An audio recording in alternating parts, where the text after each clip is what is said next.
presentation is Joshua P. Warren. I'll tell you a little bit about Joshua. His background is really a very well-rounded one. As a matter of fact, truth be told, he's probably as versed in the paranormal, spiritual side of all of this high strangeness as much as anything in the UFO part of it. He is a guy that actually can connect all the dots together, which is, interestingly enough, what we try to do here this very week. Now, today Joshua has come to talk to us about a really, I think, neat subject. He is going to help us understand how to recognize faked evidence, okay? And as we all know, there is faked evidence out there. And the purpose of this is not to teach people how to fake stuff, but to teach us how to recognize it so that our valuable time, energy, and intellect is not wasted down the rabbit hole of fakery. It's going to be a trip. Ladies and gentlemen, Joshua P. Warren.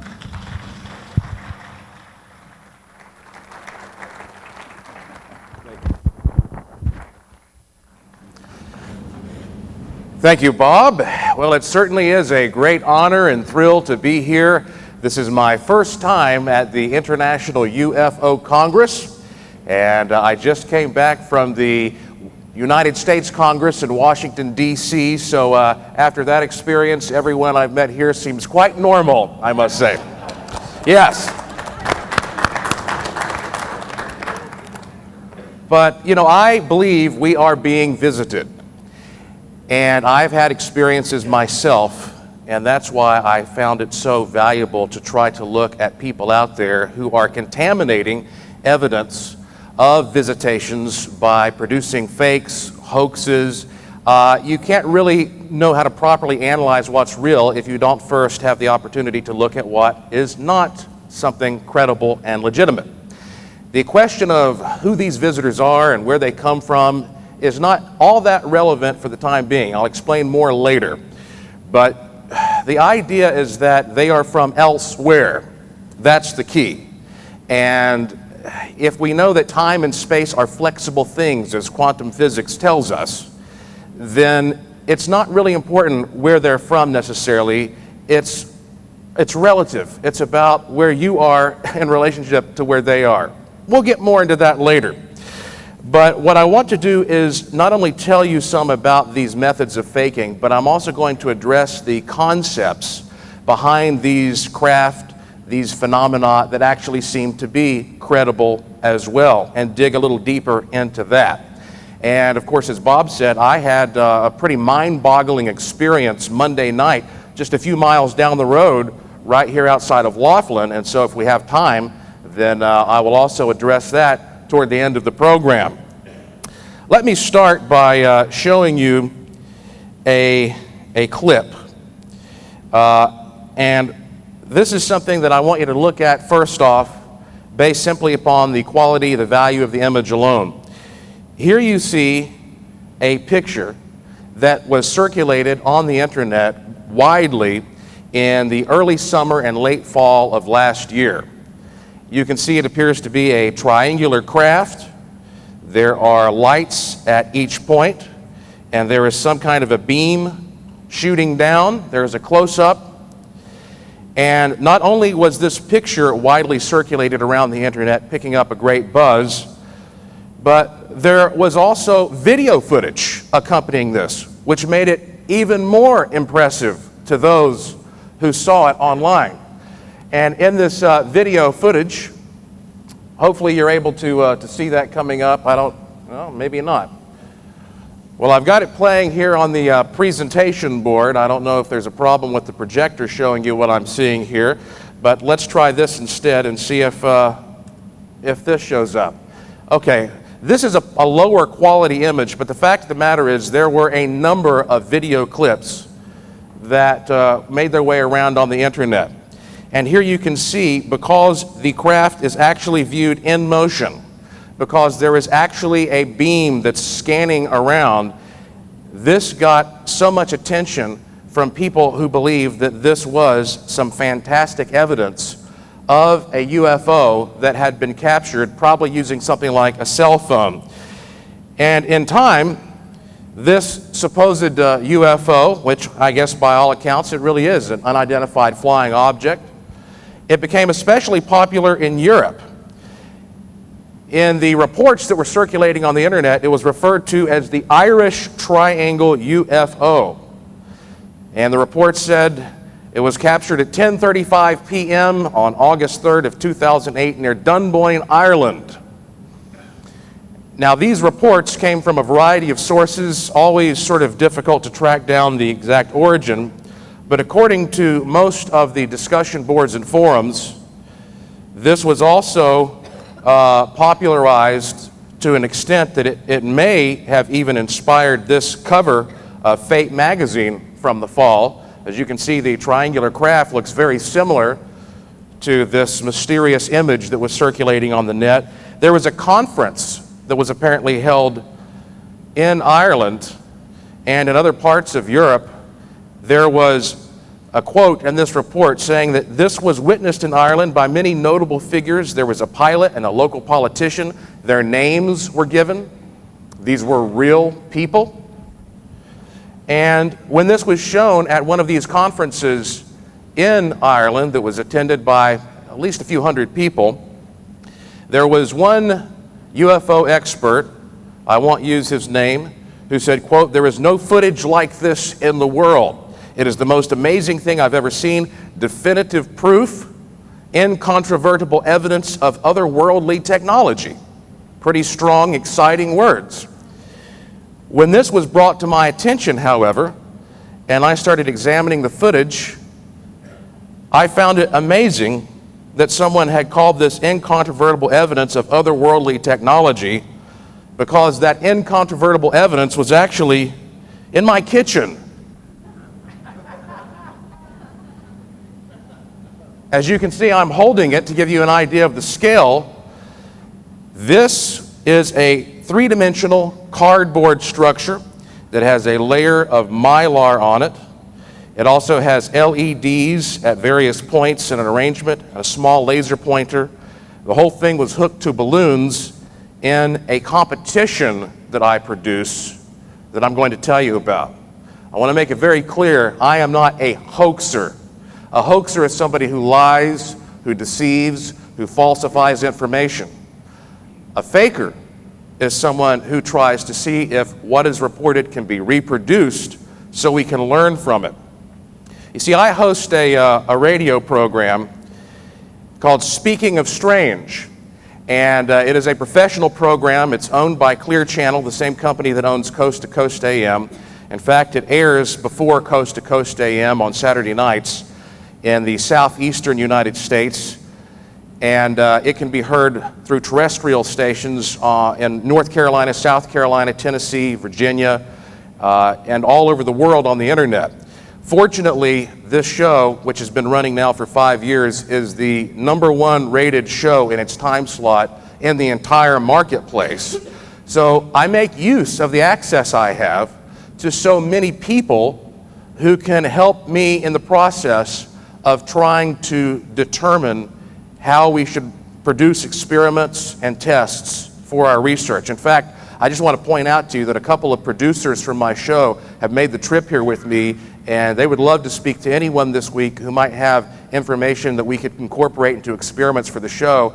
In fact, Forrest Connor and Will Beckwith, if you would stand up or wave, those are the two producers from Speaking of Strange with Clear Channel, so you know if you want to go up and grab them at some point. Well, I use the format of the radio show to create the Speaking of Strange UFO experience that has been running for 4 years now. And as I said, this is a contest. The initial idea was, let's see just how creative some people could be, because you would be amazed at how many folks actually go out and fake UFOs and other things like Bigfoot, maybe you've heard about that. And so the psychology of the hoaxer is important as well, but I wanted to see, okay, how viable is it? How realistic is it for you to be able to get the funding and the engineering and the creativity together to create a reasonable hoax? Now, when I talk about a fake UFO, my specific definition is a man-made craft with the intention of tricking eyewitnesses. I'm not talking about something you might misinterpret. I'm talking about something that is intended to fool you. It's done for a sort of diabolical reason in some cases.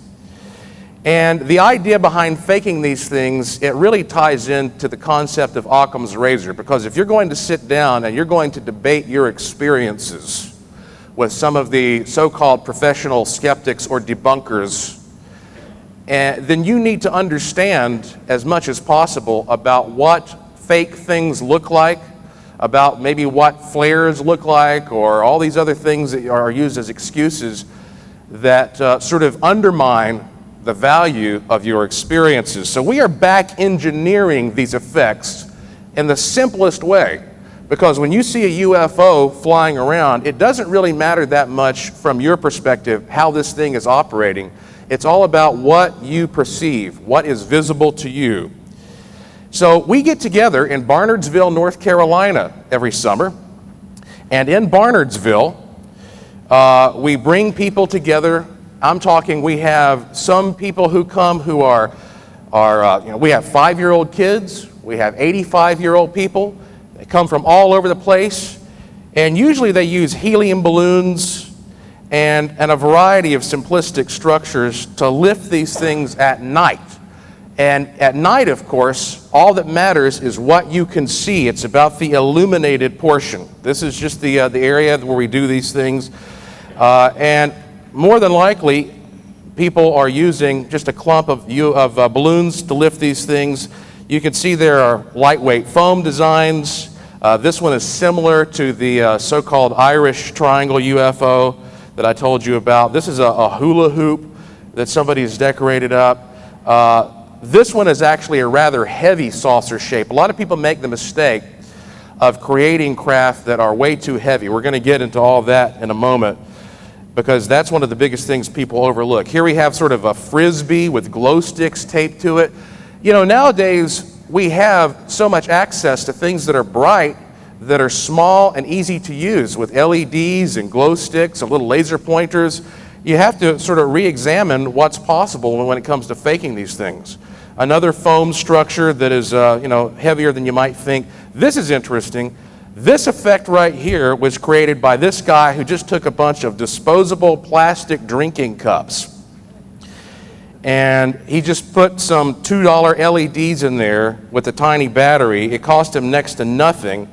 And yet when this thing was in the sky, it created a very impressive effect, because these cups were distributing and dispersing that light in all kinds of creative, interesting ways.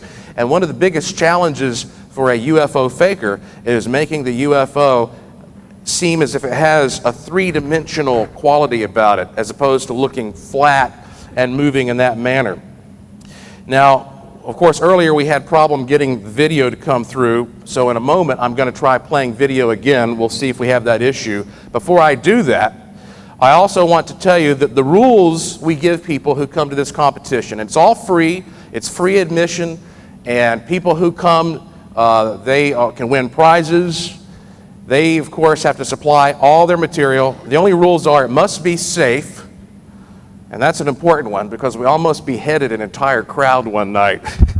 A guy decided to play with rocket power, and so he hooked it to a wheel, and when this wheel was spinning, it was supposed to go up, but for some reason it went out. Talk about a 3D movie, but we got lucky with that. Secondly, it must have the ability to fly away. Usually that means that if you let go of it, if it's not tethered, that thing's going to keep going and it could end up anywhere in the world. As I also pointed out, most people simply use helium balloons for this purpose. But there have also been great examples I'm going to show you using hot air.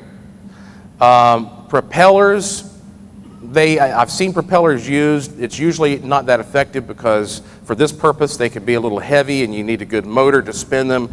I've seen people use jets like the one that I was just explaining, the Wheel of Death. And then, of course, I actually had one guy who went to Bojangles for his lunch, bought a $5 meal, took the plastic top off of it, decorated it, and I said, okay, it's your turn, sir, and he just threw it into the air. And I said, well, I'm not sure if that exactly qualifies under the rules, but nonetheless, I didn't want to ruin his fun. We took pictures of it. I'm still waiting for the anti-gravity technology to show up. I know if I keep doing this, one day, somebody's going to beam in and really impress me. Okay, here's a video clip, if it's going to come through on the projector. And thus far, it appears it is not. I'm seeing it on my computer here. But if it's not going to come through, then I will move ahead. I know sometimes these signals take a moment in order to kick in. But in this particular case, things are not looking so promising there. But ultimately, all I've done in this video clip is just show you some of these things in motion that I've been showing you stills of. So you're not missing anything too incredible. I will tell you, however, that it is very important to look at the way a camera is being used when you're analyzing what appears to be fake footage, or what could be. Because, I see so much footage of these supposed UFOs, and in the footage, the first thing I look at is how the camera is being used, because 9 times out of 10, if a person is standing out there in the field and some type of anomaly appears, that person will take the camera and zoom right in on that thing and try to keep it as centered as possible. Now, frankly, that's not the best thing to do. You should try to pull back and get some shots to show it to scale as well, but most people don't. So whenever I see shots where the first thing a person does is not just zoom in and center that thing up, I'm suspicious of it. Because sometimes you can tell someone has staged a shot intentionally. They want to make sure from the very beginning that a building is included there so that the saucer looks huge next to it. You have to think about the mindset of the photographer or the videographer first and foremost. But this man right here, this is Jeff Wilson. And Jeff Wilson is the man who produced the so-called Irish Triangle UFO. Now, this is not it beside him, it's a similar one.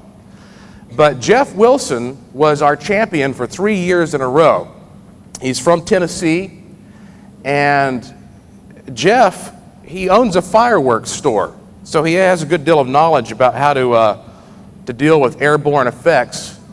And you can see here, he brings some enormous balloons, because most people vastly underestimate the amount of lift that's necessary to get a relatively small weight into the air. And once it is in the air, you have to contend, of course, then with weather. And if there is moisture, that moisture is going to collect around the balloons and everything else and weigh them down. So the best bet is to really go overboard with your balloons. And Jeff has had so much success creating these illusions. And of course, at the end of the night, when we launch all of these things, it's sort of like a big fireworks show. People love it. We play some music, and it's almost like a big climax to some celebration. We've even gotten contacted by some major TV networks interested in turning this into a TV program, because it's so interesting to see how these people put this stuff together. But you can see here an example of Jeff using an enormous balloon to lift sort of one of these illuminated hula hoop type looking deals. And so his great achievement, his masterpiece, is this Irish Triangle UFO, because it was produced not ever with the intention of trying to fool anybody. To this day, I don't know who took this footage from the competition and created this elaborate report with all these details around it and put it on the internet. I have no idea. But I was amazed that somebody out there took the time to do it and circulate it and make it sound believable. And I actually had to go on Coast to Coast AM after going on Speaking of Strange to tell everybody, don't be fooled by this thing. This is from our contest that we do every August. He spent a few $100s for this effect. Now that may sound like a lot, but it's not really if you consider, you're talking about making thousands, if not millions of people all over the world believe that something is real when it's false. And so even though he was our champion for 3 years, I think we had to give him a gold star after we realized that his was good enough to achieve that, because as judges, what we do is we look at these craft and we say to ourselves, if this were flying over my house, would I believe this could be an otherworldly craft? That's the criteria by which we judge these things. But here's what really blows my mind. I think you'll agree. I told you that Jeff spent a few $100s. Our new champion, who won last August, he spent $25 for his. And this was built by Jim Robinson, who also is from Tennessee. Those Tennessee boys, they know how to make some fake UFOs. I can't explain it. Must not be a lot to do in the mountains of East Tennessee. But Jim Robinson, he is a hot air balloon specialist. And he told me, I'm going to try to do something that you're going to think is crazy, but I've always wanted to do it. I'm going to try to reproduce the Phoenix Lights effect for $25. I said, okay, all right. I cannot wait to see it. And when he showed up, he had with him a handful of balloons that he had made himself out of painter's drop cloths and birthday candles. And then he said, now I'm going to show you how the Phoenix Lights effect could be recreated. Now, some of the balloons that he builds are enormous. Here's an example of a very large balloon that he has put into lift. And this is what the actual balloons look like that he is using for his Phoenix Lights effect. Again, you're looking at a drop cloth that has been heat sealed into the size and shape he wants, with the birthday candles underneath. And this is what one of these looks like when it starts to get airborne. So now, he decided he was going to make history on Friday, August 22nd, 2008, in Barnardsville, North Carolina. And he was somehow able to time the release of these balloons using his knowledge of the weather conditions, and without hooking them together in any way whatsoever, was somehow able, using his secret skill, he doesn't tell you all his little secrets, to get these balloons to form an enormous triangular shape, silently gliding over the dark countryside of western North Carolina. And when you would look at this thing, your brain would fill in the empty space between the lights, almost giving you the impression that there was a solid black form there, especially since any stars that may have been visible were suddenly less visible because that your eyes were sort of being overwhelmed by the light from the balloons. It was truly amazing to see this huge structure. Everybody was cheering and clapping. We could not believe it that these balloons that should have just gone off in all kinds of random directions maintained that shape. Now, I am not by any means telling you the Phoenix Lights were the product of a hoax like this, because the Phoenix Lights have all kinds of other characteristics that you don't find here. However, it is certainly valuable for you to know that with $25 and the most basic supplies you can get at Walmart, you can produce some stuff that will get phone calls coming in to the police, and I have to let law enforcement know every year what we're doing. Okay, I'm going to try to play another video clip for you, and we'll see if this is going to work.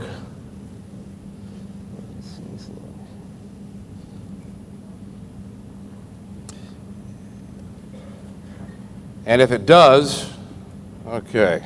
Yeah, go to it. Is that going to do it? Function, whatever the screen functions. Let's see if any of these are going to work. Okay. Well, no. Let's see if this is going to do it. There, it's working. Well, still not showing up. Oh, well. It's not that big of a deal because fortunately these video clips, all they're doing is showing the pictures in motion. So you can kind of use your imagination a little bit. It's not like I have some segment that's dependent on seeing these things move. But when he set these things up into the sky and they took on that nice geometric pattern, then at that point, okay, well, let's just, let's see if we're, okay, well, here we are back here again. I know you're saying, what the hell was that? When it took on that nice geometric pattern, it was mind-boggling. And yet, let me tell you what this picture's all about. I took one of these little balloons that you can buy in Asia. They are Chinese lantern type devices. They're made of a very thin paper. And at the bottom, there are a couple of wires that cross, and in the middle of the wires, you have this little pad. And when you ignite this flammable pad, the thing blows up and it floats off. This is one of the weirdest things that's ever happened to me. I got one of these things. I went out in the field with some of my friends. Forrest was there. He can attest to this. He can witness this. We lit one of these balloons up. When it filled up, we released it into the sky, just for fun. This balloon, it ascended and ascended and ascended until it got so far up in the sky we could barely see it floating away. It was a tiny little pinpoint of light. And then it sort of started curving a little bit to the left. It went behind some trees, off behind the mountains. Looked like it was gone. About 3 minutes later, it reappeared somewhere over here, even further to the left. We said, hey, is that what we launched about 3 minutes ago? Now it's getting bigger and bigger and bigger, and that thing descended, and I swear to you, it landed 10 feet away from where we released it. And here I have it. This thing has been practically to outer space and back. The point is, these hot air balloons can do things that you don't think they can do. We have this vision. You release something, it flies away. It's going to go off in a relatively random pattern. It's not the truth. And if you understand how all that works, then you can do incredible things with it because it's all about creating that illusion with the naked eye. And you should know that unless you get out and test these things yourself, I don't know what the odds of that happening were, but unless you get out and test those things yourself, you can never really be, too certain about what is possible. Now, here are the main challenges that I've seen from doing this event. Again, you have the lift to size ratio. It's about that concept that you need to use enough balloons to get it up there, and everybody, that's the number one place they go wrong. They underestimate that. Secondly, of course, weather. When you get it up there, you want to make sure that it's not going to just end up in a tree because the wind blows it into a tree, that sort of thing. Very basic. Third is dimension. As I said, it should not look flat. You want it to have a sense of depth to it so that when you see it, it gives the impression it is a viable structure. Number 4, the basic stability. And that is a matter, of course, of just making sure that the outer perimeter of the craft is properly balanced, and that when it gets up in the air, the observer on the ground is going to see the side that you want them to see. You want them to see the bottom instead of having it flip up so they see the edge, that sort of thing. Lastly, of course, basic control. And in some of these cases, control is only important just to get it above the tree line if you wanted to just fly away. But I have seen people hook up remote controls to some of these devices and attempt to, use propellers to spin them here and there. But as I said, so far that has not worked very well. It's clumsy, and it just does not suit the purpose as well for this competition. The purpose of faking these things is to find the truth, because there are plenty of people who come to me and they say, well, aren't you afraid that by holding these competitions, which, by the way, to my knowledge, what we do is unique. I've heard of no other regular event like this. They say, aren't you afraid that you're going to inspire other people to go out and create fakes? Well, probably, that's probably going to happen to some extent. But I feel like that it's kind of like the idea behind getting a vaccine. You take a little shot out there of what you don't necessarily like or approve of, with the hope that the greater collective good, the outcome, is going to outweigh it. And I think it is better to show the masses how to identify fakes without worrying so much about that small segment of people who are going to be inspired to create better fakes. And I know one thing, if you're going to have fakers and hoaxers out there regardless, let's at least make them work really hard for it, right? Let's not allow them to fool us with very simple elementary things. But now, I've been talking about doing this event at night. And at night, the only thing that really matters, of course, is the visible portion, the illusion that you're able to create by what can be seen. But what about during the day? On my show, I interviewed a guy named Prophet Yahweh. And he lives in Nevada. I'm presuming that many of you are familiar with this fella. Prophet Yahweh claims that he can go out and call down UFOs at will.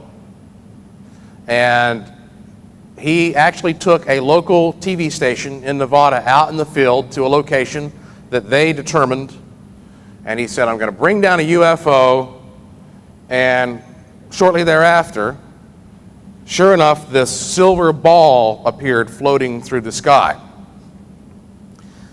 And I saw this, and I looked at this footage with my staff, and I said, I think the most likely explanation here is that this is a large Mylar balloon, and that he has some assistants who are coming with him, and they release this thing, and sometimes they get it just right. Now, I don't know. I'm not here to debunk anybody, but I would say that is the most likely explanation, that this guy and other people like him, they often employ things that I feel I could reproduce. I think I could do what he is doing. Now, that doesn't mean he's not doing something extraordinary. I'm not the amazing Randy. But, I'm just trying to tell you that this is something, using Occam's razor, you have to consider. But after I interviewed him, I started getting contacted by more and more people and groups saying, we have gone out into the field and we have asked for UFOs to appear, and they appear. And I started hearing so many of these reports that I became really intrigued. Some of these groups, they go out and they use lasers and strobe lights and things, and they sit there and they meditate. And I started really looking into this, and it reminded me of something else that I've studied over time. Something that's called the tulpa phenomenon. A lot of people have never even heard of a tulpa. Maybe you at least know what a thought form is, if that's the case. A tulpa is a human thought form that seems to take on an independent existence observable by others. Now, at first, this may seem incredible, impossible. Tulpa actually stems primarily from the Tibetan culture. It's the idea that if enough people get together and they envision something, then whatever it is that allows it to appear inside your own brain, inside your own imagination, can somehow extend outside of your brain to take on some state that others can observe. There was an experiment that was done in the 1970s known as the Philip experiment There were a bunch of paranormalists and researchers in Canada who decided they were going to try to create a ghost. So they got together and they came up with a detailed profile for this guy who died in the Middle Ages named Philip. And they wrote down, oh, this is how Philip, this is when he was born, this was what his life was like, here was his favorite food, his favorite color, this was his wife's name, this is how many kids he had. Just gave as many details as they could imagine about this fictional character. And once everybody grasped this personality, this identity, then they started speaking about Philip as if he were real. And every time there was a little knock or a bang or something like that at their location where they were having meetings, they'd say, oh, there's Philip. And after doing this for a few months, Philip became real, they say. They say that Philip he started manifesting, that he started pushing objects around, rapping on the walls, communicating with them. There was one occasion when this table was even sliding across the floor and it squeezed some people and trapped them up against the wall. Now you hear this and you say, okay, if this is true, then does that mean that they created some blank slate upon which some other entity stepped in, or did they actually create something with their minds that took on this physical viability? Well, maybe you've heard of Walter Gibson. Walter Gibson wrote a book, actually he wrote a series of books in the 1920s with the Shadow character. The Shadow knows, that guy. And Walter Gibson was a prolific author. He lived in Greenwich Village, and in Greenwich Village, he would crank out so many novels in a short period of time. I'm talking about 2 or 3 per month. They said that he was a recluse and he would sit there just obsessively focused on producing his work. And he wrote so many books so prolifically in this house that for years after, people who lived in that house swore that it was haunted by his fictional characters. They would see the shadow zipping around a corner or some villain racing down a hall. Another possible example of this idea that people actually can put their heads together and create something. And when you look at some of these UFOs, like this one out of Mexico, the flying humanoids, you can either say this is an alien in an invisible spaceship like Wonder Woman, and all you can see is the alien, or you could say that this is something that goes beyond what we think of when we think of a traditional UFO. I wouldn't know how to fake this. Because if I were going to, I guess the best thing you could do is, this is during the day, hundreds of people see these flying humanoids. I guess if you had some balloons that were virtually invisible and you hung a dummy or something like that off of it, maybe you'd get close to it. But these things are seen in a very dynamic form. Some of them even look like Superman, just flying with a cape fluttering behind. You see this stuff and you say, is this something that people are creating themselves because we all know what Superman is?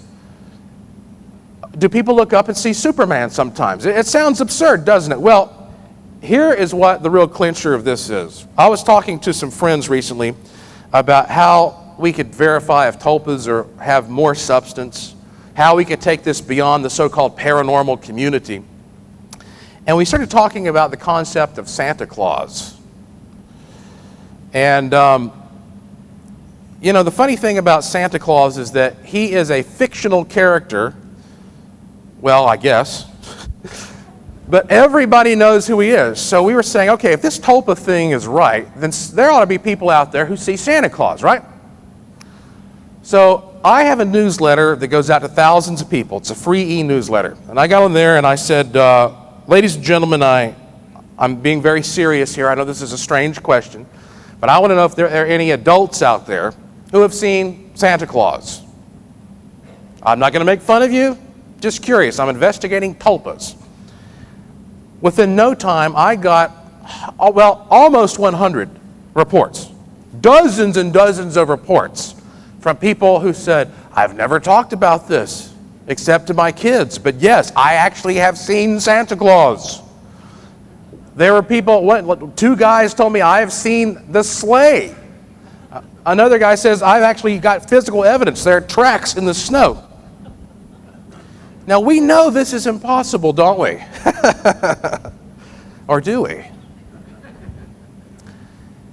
You know, we're talking about stretching the boundaries of the human imagination into an arena where it seems to take on a life of its own and take on characteristics that cannot be reproduced by mere crude, primitive fakery. Not nuts and bolts techniques. Good friend of mine, very trusted associate, he also works with my radio program. I do a lot of research with him. We call him Mobius. He became really inspired about 10 years ago. Actually, I think it was January of 2009. He went outside his house. He'd never really seen a good UFO. And this guy's got a great mind, very intense, focused person. And he went outside and he said, by God, I'm going to see a UFO tonight. He determined he was going to do it. So he was looking over the mountains.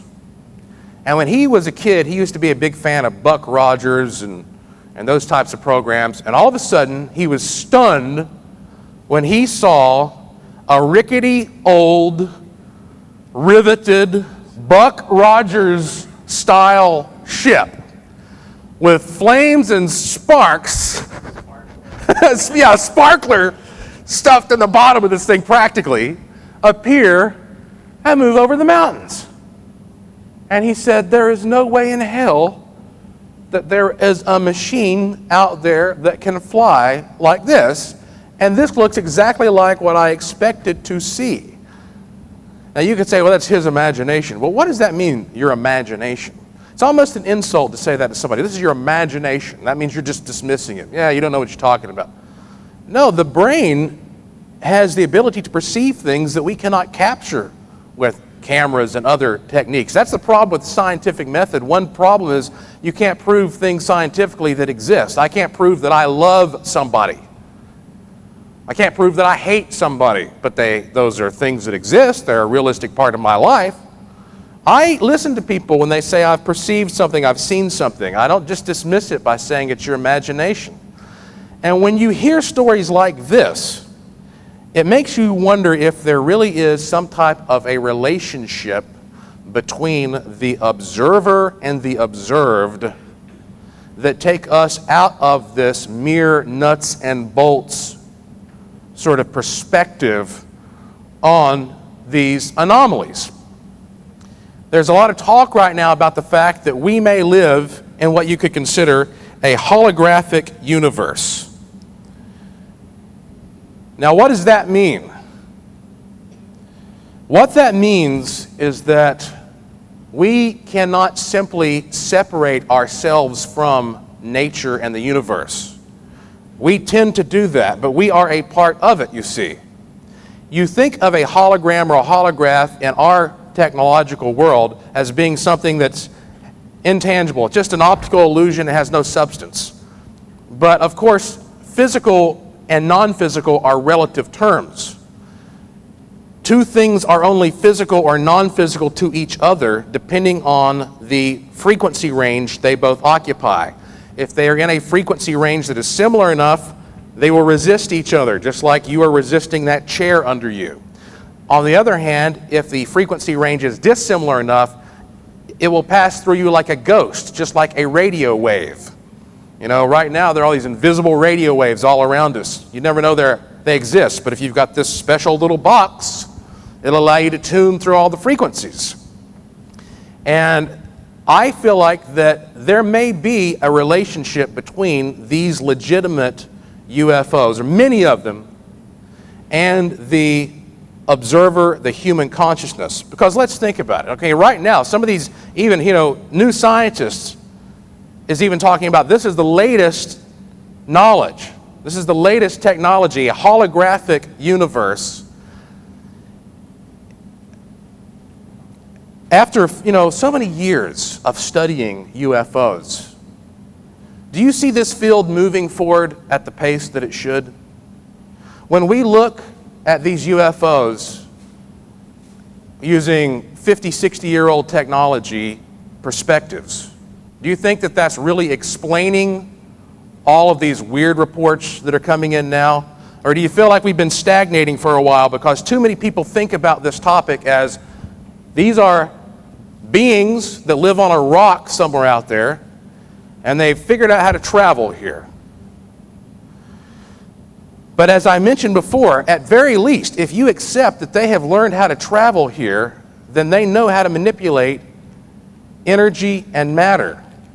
And therefore, energy and matter become flexible, relevant, and relative topics. Let me give you another example of what a holographic universe might be.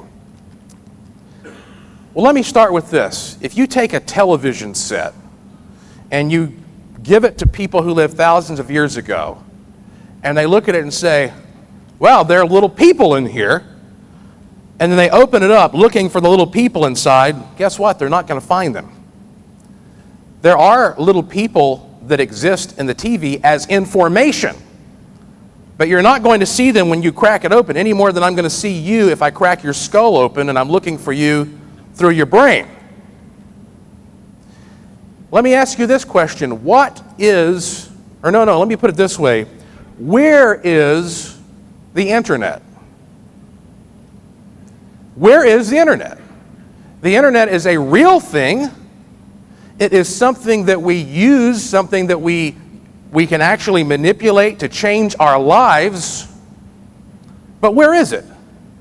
That question really is not applicable because the internet is not a place. It is an information stream that can take on many different forms. It's almost like saying, what color is the time? It's a question which shows a logical misunderstanding of the concept at hand. See, what I'm saying is maybe we're asking the wrong questions in this field because we are looking too often at the crude nuts and bolts explanations for what is here. And we have got to go back to the idea that you are an observer observing something, and there is a cooperation there. There is an exchange of information, and these phenomena are flexible. Now, I don't want to get too far into something that seems just like metaphysical, philosophical mumbo-jumbo, so let me give you a tangible example, something you can really sink your teeth into of what I'm saying. One of the most famous places for UFO sightings in this country, actually, is Brown Mountain. Now, if you consider that computers, as we know them, your laptop is sort of modeled on how your organic brain works, and that these beings might actually have a technology that is based on a larger brain, a cosmic brain, a collective brain, and that's why we're having trouble grasping how they travel here, then we have to say, could plasma be the medium? Because they have to have some kind of tool to interact with us, right? If they are non-physical to us at one point, and then they're physical at another, what are they using to transition between those states that we cannot reproduce with our fakes and with our nuts and bolts explanations? I bring up Brown Mountain as a possible expression of this cosmic mind. Because if we can build a little laptop based on your brain, is there a technology that can be built on the collective brains? Because you can pop in and out of a room, but you can't disappear from that particular point in space-time instantaneously. These things can. These beings can. And we see this same thing happening at Brown Mountain. Brown Mountain is a low-lying ridge in western North Carolina. And Brown Mountain is famous because for at least 100 years, people have been seeing these multicolored spheres of illumination hovering on and around this ridge at night. At least 100 years based on journalistic reports, perhaps hundreds of years if you believe some of the Native American legends. Now, this is in the Pisgah National Forest, so there are no commercial roadways or facilities. There are trails on it that can be used for dirt biking. There are campsites. That's about it. And you can get a little closer look here at part of the ridge. It's about 1.5 miles long, and you're seeing it from about 2 miles away at an overlook here.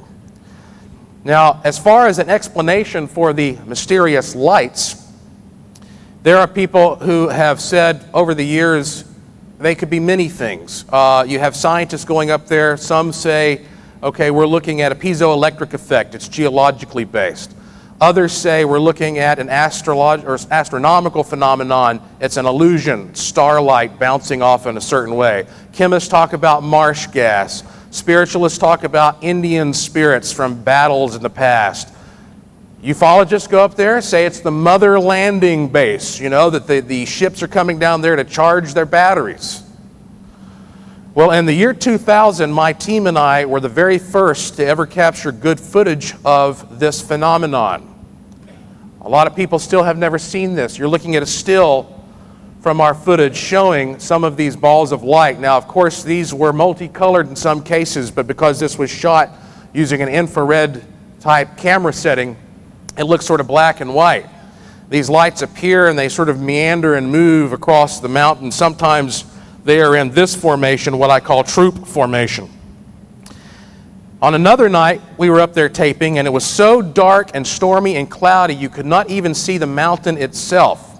And yet when a light appeared, it clearly was visible through all of the gloom. And I want you to see what happens to this ball of light as I frame by frame show you what happened on the video. This large ball of light began to divide into smaller lights. You can see now, in a matter of seconds, it's gone into 3 smaller lights. They brighten at certain points, then one will dim as another brightens, almost like energy is being exchanged back and forth. You can see that happening again and again. And this is on a rock, a sheer rock cliff in the pouring torrential rain. We shot this underneath an umbrella. And sometimes these lights will shoot down the mountain at an amazing rate of speed. They'll cover the whole mountain in about 2 seconds. Just here you see another light has appeared off to the left of those lights, and then it disappears. And what we did was we took our footage and our pictures and our stills from these nights, and we laid it down on top of daytime images so that we could go to the specific places on the mountain where these things were appearing and try to figure out what the heck these are. There were times when we got so close to where one of these things was appearing that it would rise up out of the trees about as far away from us as the bathrooms are from here, into an enormous bubble of light, 20 feet in diameter.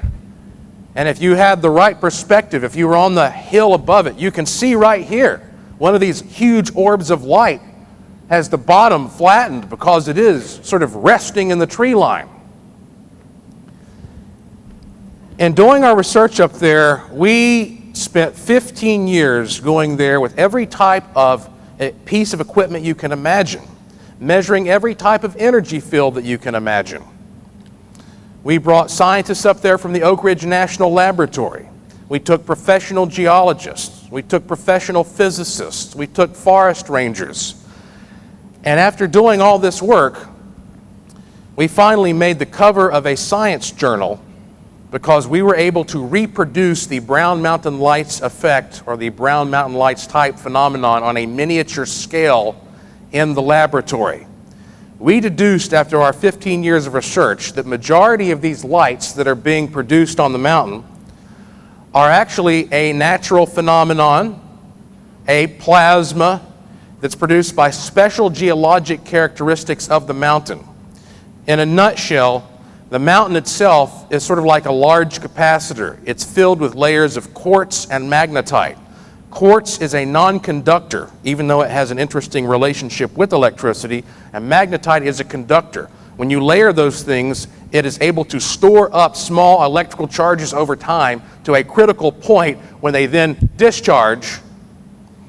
And what happens is there are tunnels running all through this mountain, and whenever it rains, the water runs through the mountain. It charges up these layers, especially mineralized water, and then at night, when the mountain cools and contracts, squeezes together, and the contraction is further enhanced because the mountain's almost completely surrounded by thrust faults, it squeezes these layers together and they start discharging. There's your power supply. But the big question was, how the heck do they form balls of light? Well, what we discovered was that if you look at what is here in this journal, this was titled Interference Patterns in Electrostatically Contained Plasma. To back engineer this effect, we created a plasma chamber. You're looking at it right here. And let me tell you what you're seeing. This is a tube. There is a vacuum in the tube so that the amount of electricity that we are putting into the tube has the same scale as that amount in Mother Nature on this huge mountain. At the top of the tube, you see one electrode. At the bottom, you see a second electrode. And off to the left, you see an array of electrodes. I don't know how visible they are. This array of electrodes gives us the ability to switch between any of these different third electrodes. So we have one primary discharge between your two principal electrodes, and then we are bringing in a third electrode to interfere with that, which is something you don't usually find in practical technology. And what we discovered was that if we introduced a third electrode at the angle of the slope of Brown Mountain's ridge, there is an interference pattern created. A swirling effect takes place between those electrodes, and you get a floating luminous blob right here in the middle. The illumination around this electrode is understandable. The illumination around this electrode is understandable. But to get what appears to be an independent, self-contained blob, this is similar to ball lightning, okay?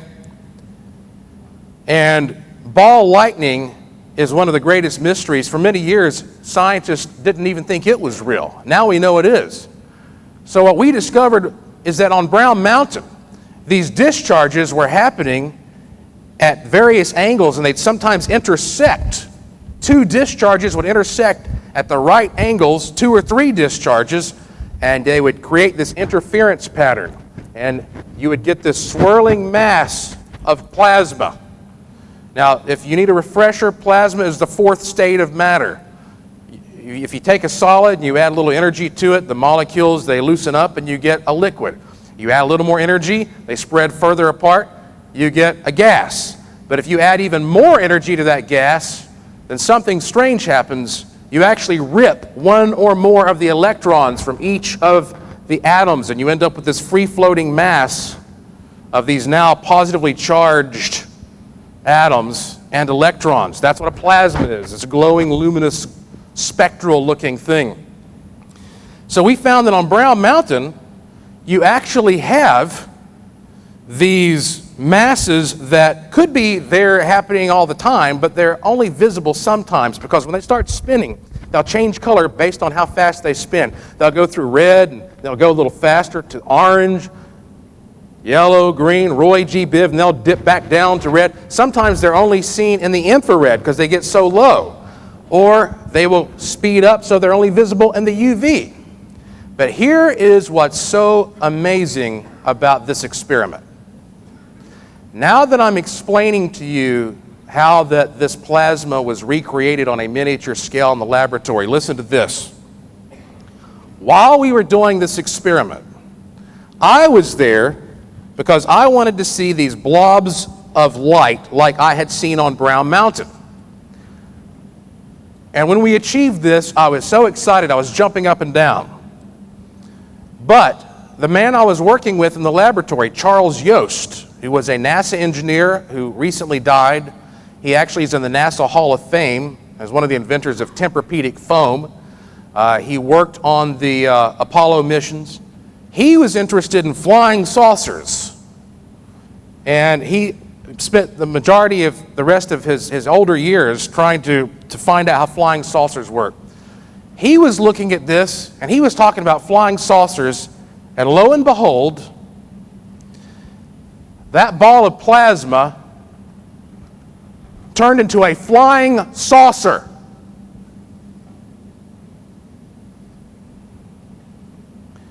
This is one of the most amazing things I've ever witnessed in my life.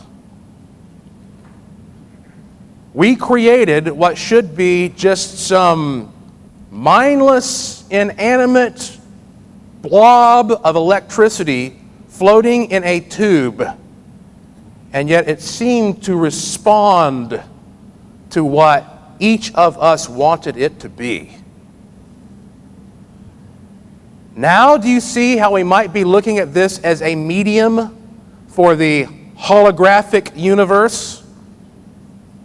This idea that we are not talking about us sitting here with some vehicle full of little green men flying for light years or whatever, at light speed, to crash, to probe us. It's something even beyond that. And we are not going to make headway in this field of ufology if we don't start realizing that. It's not just basic nuts and bolts. Now, yes, there are basic, crude nuts and bolts devices out there that are just as simple as these fakes that I showed you. But the real activity has this relationship with the human consciousness, with the human mind. And if you ever remove that consciousness from the picture, then you make a big mistake. So these beings who somehow have an understanding of switching frequency to frequency, they are really relevant because Brown Mountain, where these plasmas are seen, is one of the places where we hear all the time about UFO sightings and abductions. In fact, there was a man named Ralph Lale who spent years at Brown Mountain investigating what he believed were visitors from beyond. And he had a little shop there on the mountain called the Outer Space Rock Shop Museum. And he would use the funds from that to go out and conduct his research. Well, Ralph Lale, he said that he had met these visitors from the planet P-Wham. Never heard of that one before, but that's what he said. And that they had abducted him, if you can call it that, because he agreed to go. And they took him off and they told him about the origins of mankind and how we're going to destroy ourselves, you know, the typical stuff. And he told everybody about this, and they said, "Oh, you're crazy. You're crazy." Well, the guy might have been right or wrong or accurate, who knows. But in his little shop, he told people, "I've got a body back here. I've got a mummified body of one of these aliens. And if you pay me $2, I'll let you come back here and see this thing." So I know several people who went there. They've contacted me, and they saw Ralph Lale's alien mummy. There are only 2 photographs of this thing known to exist. Ralph Lale died mysteriously. It's one of those things where some people say he killed himself, but the gun was in the other room kind of deal. And then afterward, somebody or some entity came in and bulldozed his shop to the ground, erasing any trace that was ever there, and no one knows to this day what happened to Ralph Lale's alien mummy. I have no idea if this guy had a mummified alien or not, but I have a picture that I'm going to show you. It's not a very good one, but it's the best we've got. This is what Ralph Lale's alien mummy looked like. And the people I know who saw it, they said that it looked organic. Whatever it was, it actually looked like, it had some biology to it. As you can see, a small, dark, sort of shrunken body with gleaming teeth and a loincloth. So I don't know, but this is another example of how when you go to places like Brown Mountain, where plasmas are being produced so easily by the natural environment, you end up with these really amazing stories that have relevance to the UFO phenomenon. And when we reproduce these plasmas at Brown Mountain in a little bottle and look at it, and it turns into a flying saucer, makes you think maybe we're on to something here. Maybe it's that mind-body-environment connection. But when it comes to the idea that there actually could be aspects of these things, these craft, that are just physical, tangible, nuts and bolts pieces that we can get our hands on, then we have to question, how do we analyze these things? How do we look at this stuff and determine if it really is special? Because I imagine that these beings, they may be non-physical to us one moment, physical the next, non-physical the next. So if we could catch them at that point when they're physical, maybe we'll keep them. Same thing with these craft. These craft must be altering space and time in order for them to disappear in the blink of an eye. And since we know space and time is flexible, it's not very hard to imagine. You know, a clock in your basement runs slower than a clock in your attic because the one in your basement is closer to the Earth's gravitational field. It's not by much at all, but it shows that time doesn't mean a lot. So if we get a hold of these pieces of these craft that might be real, how do we know how to test them? Clarke's third law: any sufficiently advanced technology is indistinguishable from magic. Well, I received a box of supposedly crashed UFO debris a few weeks ago. And this coming month, March, our brand new laboratory is going to be operational. We've been working for years to get this laboratory up and running. And we have all kinds of tests we're going to do with this debris. Because you see, so far, if somebody finds something they think is crashed UFO debris, usually they just send it off and they have somebody sit down and scan it and try to figure out what it's made of. And they can come back with a report that says, I've never seen this before, can't explain this. And everybody goes, isn't that interesting? And then what? We got to start getting creative here. Well, let me tell you what we've been playing around with. There is a gentleman named Chuck Wade who lives in New Mexico. And his father was so close to the famous Roswell crash site that his father got a visit from Mac Brazel, the rancher, inviting him to come over and look at the wreckage. And Chuck's father said, nah, no thanks. Biggest mistake he probably ever made. Chuck was fascinated by this. And so he, years later, started going out and looking for crashed debris. And he said that it's well known among the locals there that there have been a number of crashes. Not just that one famous one that we all talk about where Jesse Marcel was involved. So Chuck found a site around St. Augustine, which is not too far from Roswell, New Mexico, where he collected some pieces of what looked to be out-of-place debris. He did not know what he had, didn't know if this was extraterrestrial perhaps, interdimensional perhaps, or if this was something that was part of a government experiment, like Project Mogul, one of these targets, didn't know. He sent it off to some labs, and Chuck said that the labs told him that this was the purest form of aluminum they'd ever seen, and that they had no precedent for this type of aluminum occurring naturally on Earth or being manufactured on Earth. That's what the lab says. I don't know. I'm looking into that to see if all that's true. But he said he went to present this to the UFO community, and very few people even wanted to look at it. And I said, you're kidding me. I cannot believe that. The UFO community is the most open-minded community in the world, right? And he said, I don't know, for some reason, people don't think there's anything I can do. I tell them the results, and they say, that's interesting. I said, well, why don't you send me some of this stuff? So he sent me a box. I opened it up, and there are 12 samples of this material in there. So I got my team together. I'm the president of Lemur Paranormal Investigations. Stands for the League of Energy, Materialization, and Unexplained Phenomena Research. So we decided just to play around with this stuff a little bit.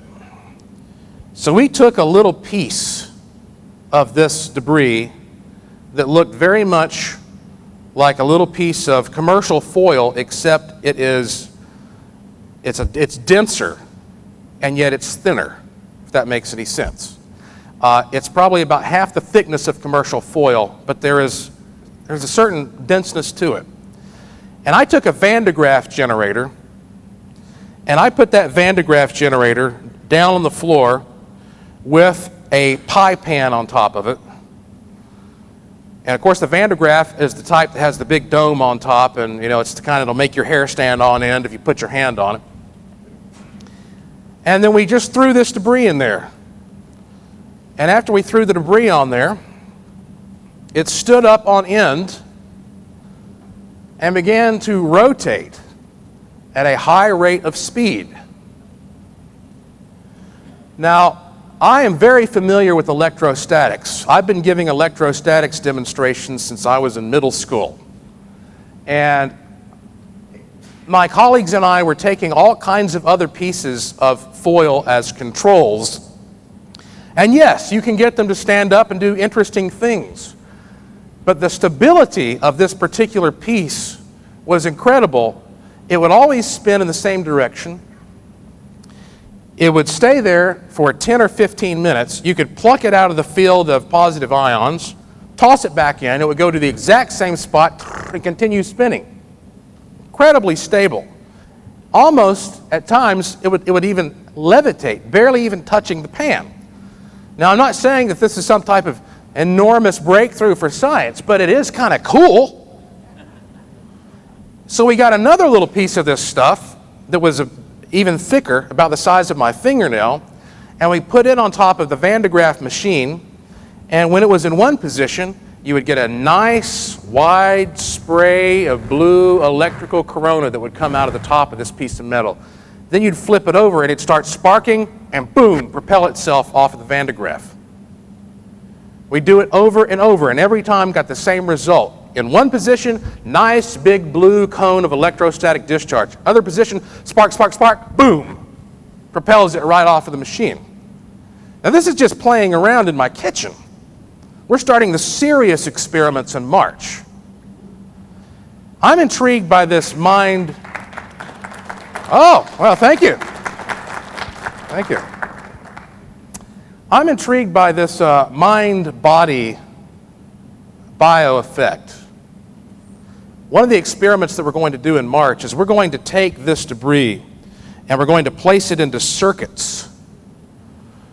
And then we're going to put our hands into those circuits and see if that debris, whatever it is, helps us to control the amount of potential that's flowing through it. Because so many of these, in so many of these cases, you hear people describing control panels of these flying saucers. They don't have a steering wheel and a stick. They have these panels. And the beings place their hands on the panels, and they think about where they want to go. And they control it that way. 10 years ago, I had a toy. It was called a mind drive. You'd stick your finger into a little cuff, and you could just sit there without moving a muscle. You could guide a bowling ball down an alley.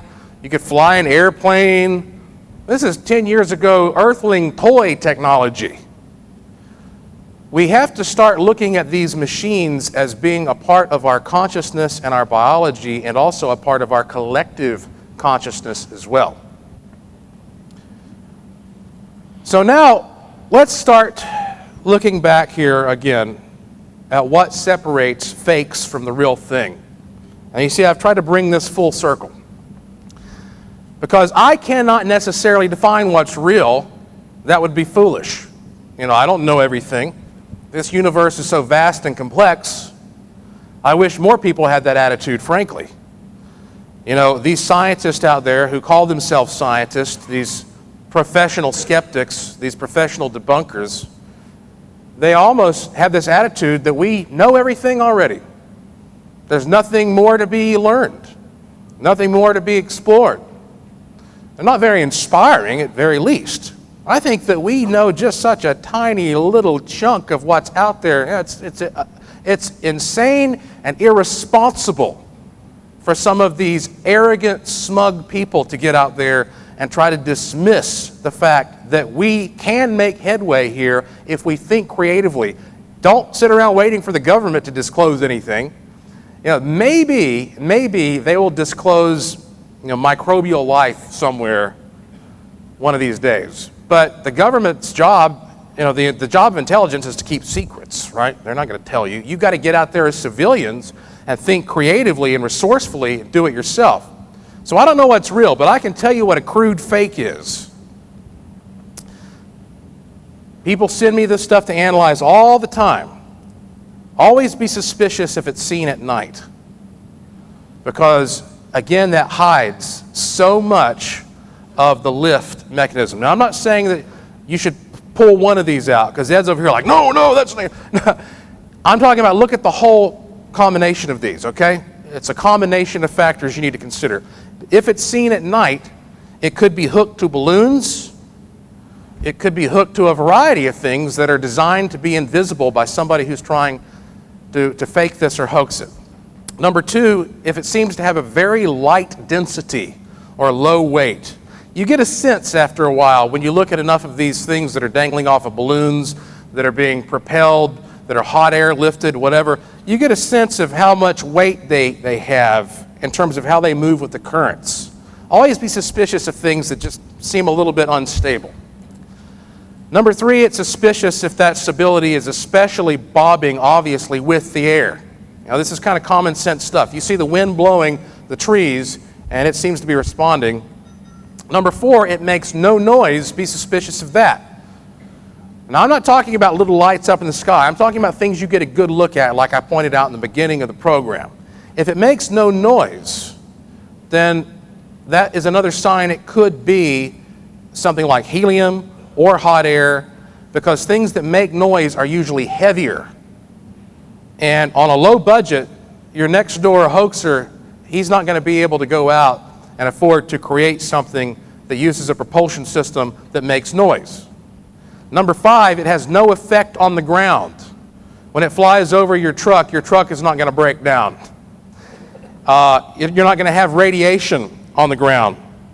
You're not going to have any type of sign that there is a field being produced. Which brings to mind something interesting that my friend Jim Mars often says. He talks about the fact that in these reports of a vehicle that stops when a craft comes overhead, usually when the craft flies away, the vehicle just starts working again. The person doesn't have to turn the ignition and start the engine back up. No, it just starts working. What does that mean? That when this craft is overhead, it's manipulating time.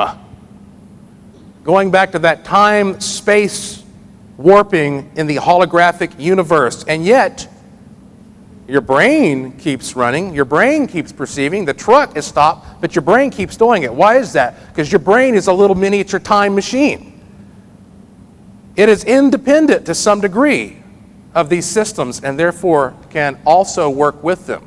When you think of a memory, what are you doing? You're traveling through time mentally. When you envision what you're going to eat for dinner tonight, what are you doing? You're traveling through time mentally on one possible realm. Next, if it is a very small structure or a very large distribution of lights without a structure. Most of these fakers, again, they don't want to go out and spend a ton of money, so it's going to be a small, lightweight thing. If it's huge, but all you see are the lights, it's going to look like that Phoenix Lights effect that Jim Robinson reproduced for $25 last August. And next year, if I come back here, I'd like to get more into the concept of interdimensionals, because I think that is the way that we need to pursue these phenomena. And I also think that by then we'll have some interesting results with this crash debris. But I want to put a plea out there to any of you who think that you might be clever enough to beat Jim Robinson or Jeff Wilson or so many others like them, to come to Western North Carolina to our event this August. And again, the only rules are the craft must be safe and it must be capable of flying away. We have some nice prizes available, and it's for a good cause. It helps us to learn the type of information that I've been passing along to you today. Now, I told you earlier that if I had time, I would tell you about what I saw Monday night, courtesy of Ed Grimsley and also the deans of ufology. I mean that literally, a couple of guys named Dean. Saw something really remarkable Monday night. Like the rest of you, when I first heard about Ed Grimsley, I didn't know what he was looking at. You know, I mean, all I knew is that there were lights moving around in the sky. So, you know, does this mean there are battalions of warring craft shooting lasers back and forth? I mean, it seemed like quite a stretch. So I wasn't sure if he was just, you know, being imaginative with this data or not. But I was open-minded to go out and look. And I've heard that a lot of people are not, which is hard for me to believe.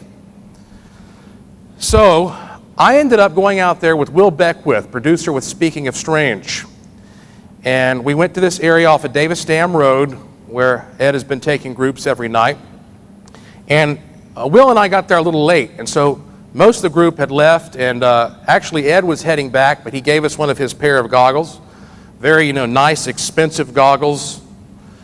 And so he entrusted us with those. So there were 4 of us there, myself, Will, and the 2 deans from Maryland. The sky was clear. When I looked up through those binoculars, for those of you who haven't done it, actually these goggles, it was just stunning seeing the stars like never before. I mean, you might look into a patch of sky with your naked eyes and see 50 stars. You put those things on, there are hundreds of them. You know, just so automatically you know I'm going to see, or at least have the potential to see a lot more. We'd been out there maybe about an hour and a half, and we hadn't really seen anything that interesting. I mean, it's all interesting, but nothing extraordinary. In other words, shooting stars here and there. And of course, Ed always talks about how it's easier to see these things just after sunset or just before sunrise because of the angle of the sun. So we were about to call it a night. So here I am standing there looking up over the Nevada desert through these things. And all of a sudden, I see something that is so bizarre, so extraordinary, that I kid you not, my very first thought was, there must be a digital artifact or something in these goggles. Something's screwing up with my goggles here. Because what I saw was this enormous V-shaped formation that was going across the sky above me. And I said, guys, do you see that? And then Will and Dean said, whoa, yeah, what? You know, so we're looking at this huge, big white V. One side of the V was longer than the other, and above it there was a smaller V. And Dean says, that's got to be geese. Says that's you know, he's a good researcher. You know, the guy, he's using Occam's razor. This has to be geese. And so we said, well, yeah, I guess maybe you're right. You know, I'm like, okay, if you say this is geese, but that was crazy. We got back and we found Ed, and Ed says, you see anything? We said, yeah, not really that much. You know. Well, at one point, actually, there was this huge formation of geese, apparently, that flew by. And Ed said, wait a second. Did you see them flapping their wings? No. He said, was there one side longer than the other? I said, yeah. And then he said, was there a smaller formation above it that was tighter? Yeah. Ed starts laughing hysterically, leans over, slapping the table. We're like, what's going on here, Ed? He described to us exactly what we had seen. All 3 of us agreed who saw this thing. And he said that we saw one of the classic formations that he's been talking about that these craft will take on. And I won't get into why tactically they have this arrangement. But he explained very well that, you know, I guess in short, the triangle on the top is there to guard from attacks coming in from outside. And if they make it through that, the longer side of the wing of the V will peel off, go to an intermediary position and defend. I mean, it's got this really like elaborate, you know, explanation. And at this point, we're like, okay, you know, tell us more, tell us more. Guy's got us hooked. I think, you know, Ed is on to something. You know, Ed really is. If you haven't been out there yet, and of course, yeah, he's on a lot of things. But if you haven't been out there yet, it was kind of cloudy last night. You got to do this, because afterward, I was sitting around with Will, and we were just shaking our heads saying, man, this could have just completely revolutionized what we think about what's around us. Because the next day, I called U.S. Fish and Wildlife. I called the Mojave College, which has a biology department. They give out graduate degrees. And I said, is it possible there could have been any geese or other formation flying creatures out last night? And they both told me the exact same thing. They said, one, any birds like that would have likely already migrated out of the area. Two, they would have definitely roosted before dark, and certainly long before 9:30 p.m. And third, if they were low enough for you to see them, you would have heard them. And then both the people I talked to sort of chuckled and said, don't forget, you're not far from Nellis Air Force Base. Now look, I got to wrap things up here, but I just want to tell you this in summary as well. Since this was my first time here, I did not set up a booth because I didn't want to be tied down. I wanted to get around and check out everything that was going on. But I brought 4 copies of my latest book with me. If you want one, just be one of the first 4 people to come up to me for $15, and I'll sign it for you and give it to you. To keep updated on what we're doing with our events, and also the testing that's going to be happening with this UFO debris and some other stuff that is going to blow your mind. Speaking of interdimensionals, go to joshuapwarren.com and you'll find links to everything I've been discussing. Once again, I am so impressed with this event because it's more than just UFOs. It's about that whole range of significant activity. What you're doing is wonderful. It's been a great privilege and honor to speak for you. So thank you very much.